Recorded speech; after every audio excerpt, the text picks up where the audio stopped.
Hey everyone, Chris here from IELTSadvantage.com with another live lesson, and in today's live lesson we're going to look at how to complete IELTS reading on time. This is something that many of you struggle with.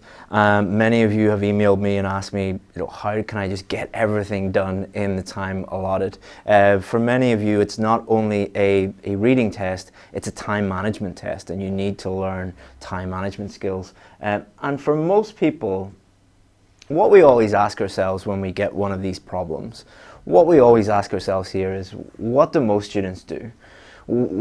If you are dealing with anything in the IELTS world, just ask yourself what most students do and then don't do that thing. Because what most students do is they look for the easy shortcut, they look for the easy way out, and that is normally the absolute opposite to what you should be doing. The best analogy I can find for this is the 100 meters sprint. So this is London 2012 when Bolt won the gold in the 100 meter sprint. Now, these guys finished behind him and they have a little time management issue. They are not as fast as Usain Bolt. But what would you say if these guys said to you, I just need some time management tips. I just need some tips in order to run a little bit faster, to finish on time. You would think that they were crazy. The same is apparent when I deal with IELTS students and they say to me, I really just need some time management tips so that I can finish the reading test on time and then get the score that I need. The thing I always say to them is the same thing that I would say to these guys. You don't need time management tips. You need to run faster. You need to be able to train in a way that enables you to run faster. It's exactly the same with the IELTS reading test. You don't need time management tips or strategies or anything like that. You need to read faster. You need to read more efficiently. You need to get better at reading in English. You need to get better at doing the IELTS reading test. Because if you do those things, time management isn't an issue at all. If you get better at doing the things that I'm going to teach you, then you will finish the test on time. I guarantee that you will.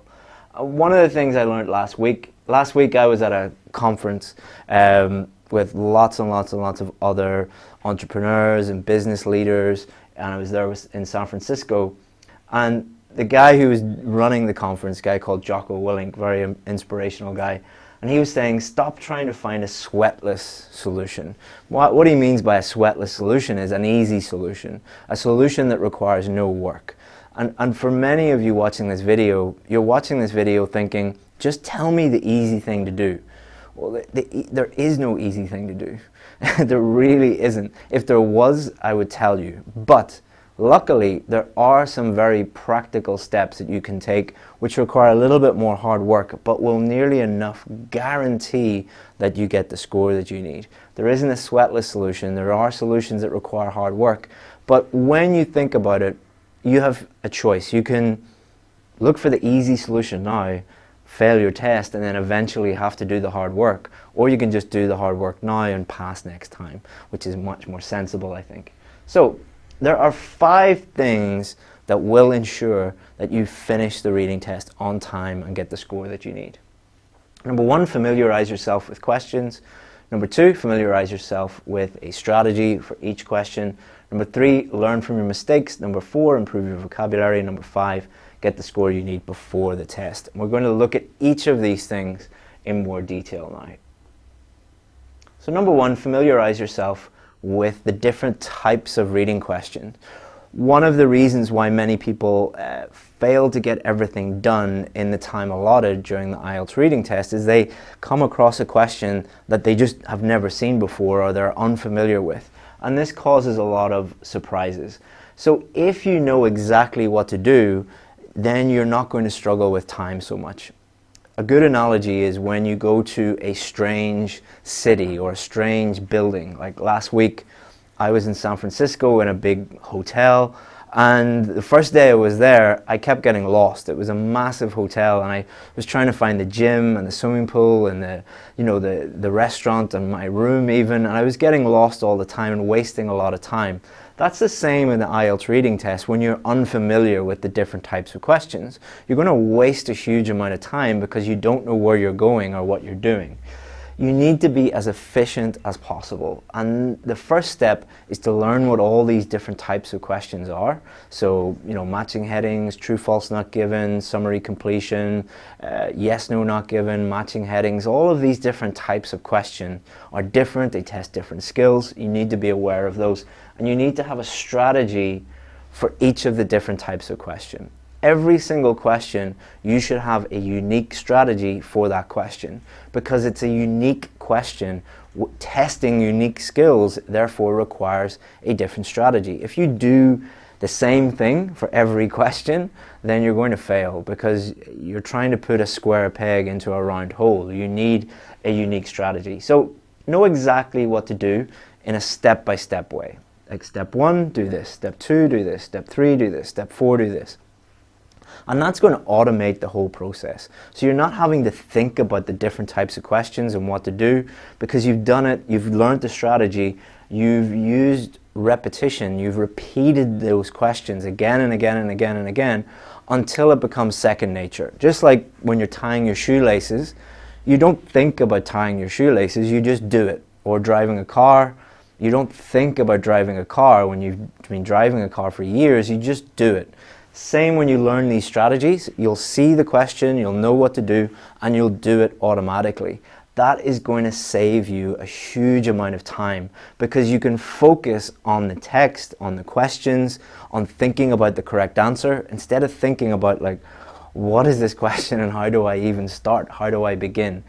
Imagine trying to drive a car for the first time and you had no help. It would take you a very, very long time. You would keep, you'd stall the car, you wouldn't know which brake to use, you might even get in an accident, waste a lot of time. But when you practice that and repeat that over and over and over again, it becomes automatic. On Friday, I'll be showing you a step-by-step strategy for matching headings. So tune in on Friday for that. This is probably the most important one. You might not think that this is going to save you time, but it is really, really, really important that it actually does save you a huge amount of time. Treat each mistake as a treasure, as something very, very valuable, like a piece of gold or a diamond. Every time we work with students and they do the test and they make lots and lots of mistakes, we always say, good. That's a really good thing, because you've just learned what your mistakes are, and you're going to learn from those mistakes and you're going to get better. It's a complete waste of time to do lots of practice tests and then not analyze your mistakes. Because if you do analyze your mistakes, you will see patterns. Patterns will start to emerge that if you do 4 or 5 practice tests, you'll start to see like there's certain question types that you have a problem with, or you're getting the question wrong because of spelling or meaning or grammar or time or whatever, vocabulary. Everybody is different. I can't tell you what your mistakes are, but if you do that and you analyze your mistakes, you will start to see patterns, which is great, because there'll be 2 or 3 things that are emerging, and those are causing 80-90% of your problems. And what do? Attack your weakest area first. Once you've got that sorted, attack your next weakest area, and just keep attacking those weak areas until you turn those weak areas into strengths. And if you do that, you will see a huge improvement in your band scores. How does this help you finish on time? Because if you're able to find the correct answer and you're aware of your weaknesses, you're aware of the mistakes that you might be making, and you've improved on those things, you're going to be able to do everything much, much, much faster. So please try and do that. It's really, really important that you do. Improve your vocabulary. So the IELTS test, the reading test and the listening test, well, all parts of the IELTS test, but especially the reading test, it is as much a vocabulary test as it is a reading test. You are going to be tested multiple times in every single question on your vocabulary. For example, the question might say one word, but you might have to find a location by looking for a synonym or a paraphrase. Or you might get multiple different answers, possible answers, that have similar meanings, and you have to figure out the meaning. So improving your vocabulary is definitely going to improve your speed, because you're able to locate the answer much more quickly, and you're also able to decide the correct answer more quickly. So if you want to improve your speed and your score, improve your vocabulary. And you can do this very, very quickly by following this 4-step process. Number 1, read every day. Don't come to me and say you need a band 7 or a band 8 in the IELTS reading test and then tell me you don't read every day. You have to be reading in English every single day if you want to get one of those higher scores. And it could be just 10 minutes, like on the bus on the way to work or before you go to bed, whatever. You must read consistently in English. What happens when you read in English? You're going to spot new words. What do you do when you see new words you don't fully understand? Record them. Get yourself a notebook, a plain notebook, just like this, with plain pages in it. Write down your new words. Record the information that you need in order to remember those words. So write the meaning, the pronunciation, collocations, antonyms, synonyms, example sentences, whatever you need, and then try and use those new words, and that will help you remember those new words.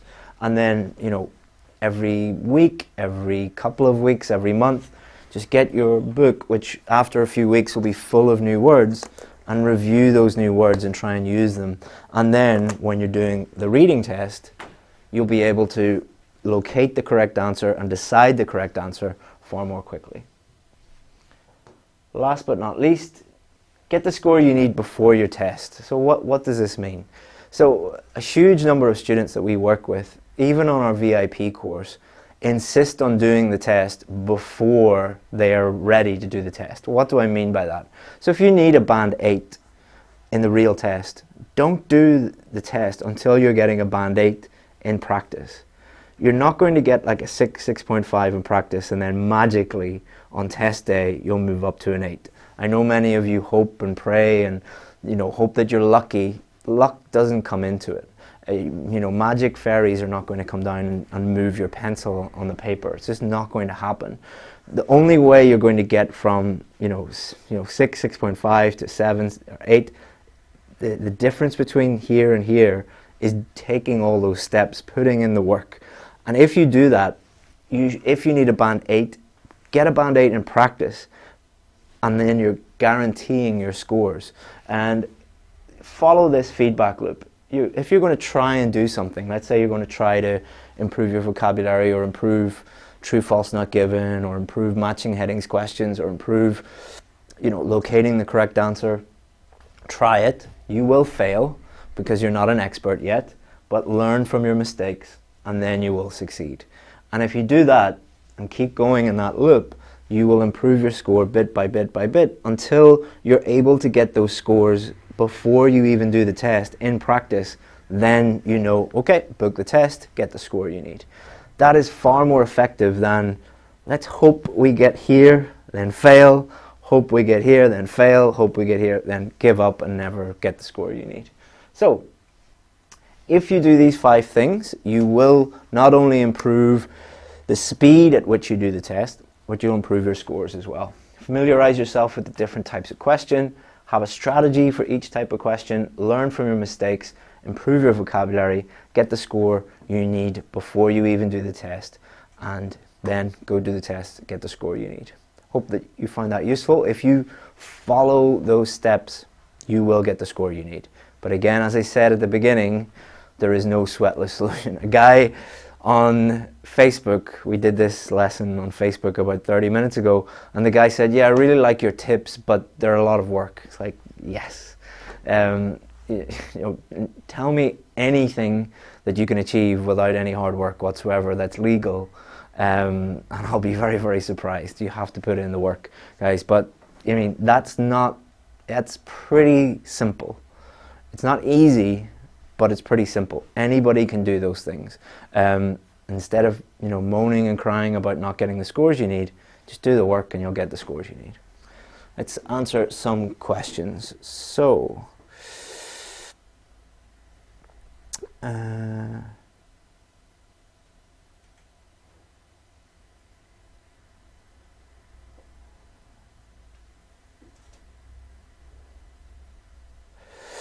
here's a good question. I can't score in the real exam, but in practice I always get the score that I need. Very, very good question. So there could be a couple of things happening there. It could be that you just get really stressed out under exam conditions, and that affects your performance. However, that's unlikely. The more likely answer is that you are doing tests that are not real practice, not real IELTS tests, and they're much easier than the real ones, or you're not doing the test under exam conditions, and you're, when you're correcting your marks, you're not correcting them properly. It's really difficult for me to tell without looking at your work, but that would be my guess.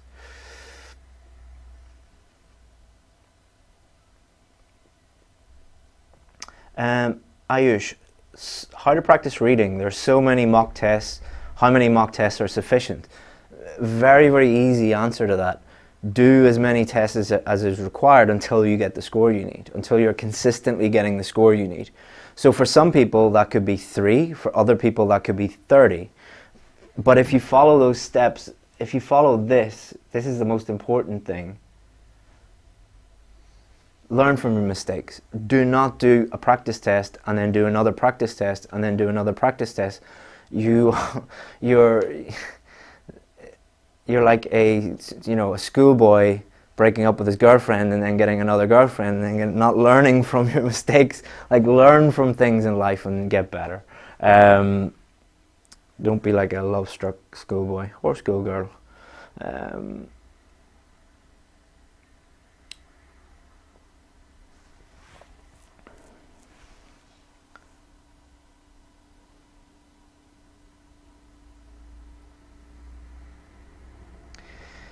Praneet says, please suggest, is it good to read novels? It's good to read anything in English. Reading novels in English is way better than not reading anything. Read whatever you're interested in. If you are interested in novels, read novels. If you're interested in non-fiction, read non-fiction. If you're interested in whatever, read whatever. The key is not what you read, it is how often you read. That's the key.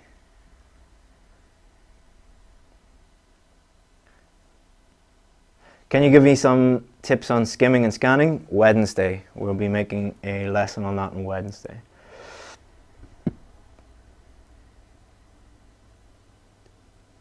Siri, the questions are so confusing. They're supposed to be confusing. If they weren't confusing, then it wouldn't be a very good test. More than one answer seems to be correct sometimes. Yes, that's actually the way the test works. If there's more than one answer, and you are confused about which answer that is, it's probably a vocabulary problem, that you don't understand the difference in meaning between the 2 or 3 different options. So improve your vocabulary, and then you'll get the score you need.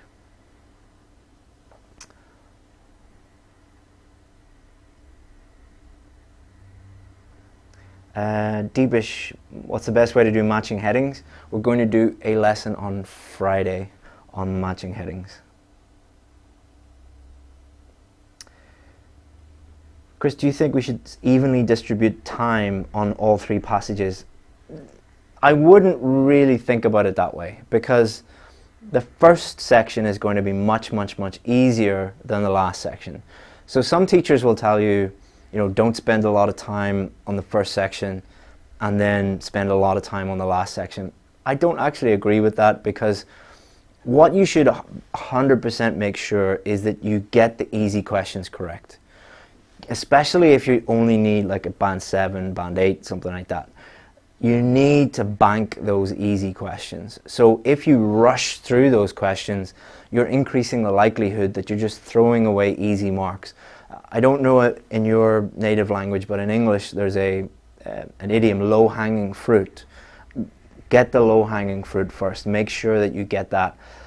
Also, the latter questions are really, really, really difficult questions. If you need a band 7 or band 8, you're going to get some of those questions incorrect. So if you're spending all of your time on something that you're going to get wrong anyway, is that a good use of your time?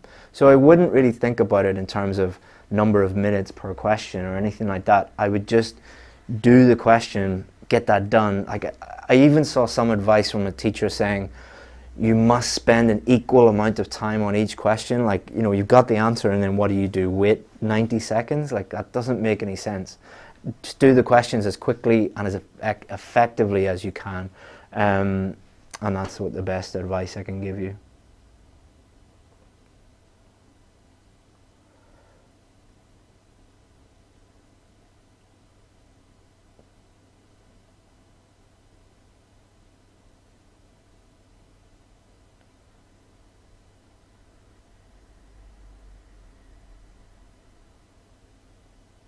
Okay, guys. Alright, guys, so it looks like I'm running out of time. I don't see any other questions that I haven't answered already. Cool. So on Wednesday, I'll be doing a lesson on skimming and scanning. On Friday, I'll be doing a lesson on matching headings. And tomorrow I'll be doing a podcast on how to stay motivated during your IELTS preparation. Hopefully you found that useful. If you did, let me know. Feel free to go to our website, IELTSadvantage.com. Feel free to send me an email, chris@IELTSadvantage.com. Always good to hear from you. And hope that you enjoyed that video. And see you again soon. Thank you very much. Bye-bye.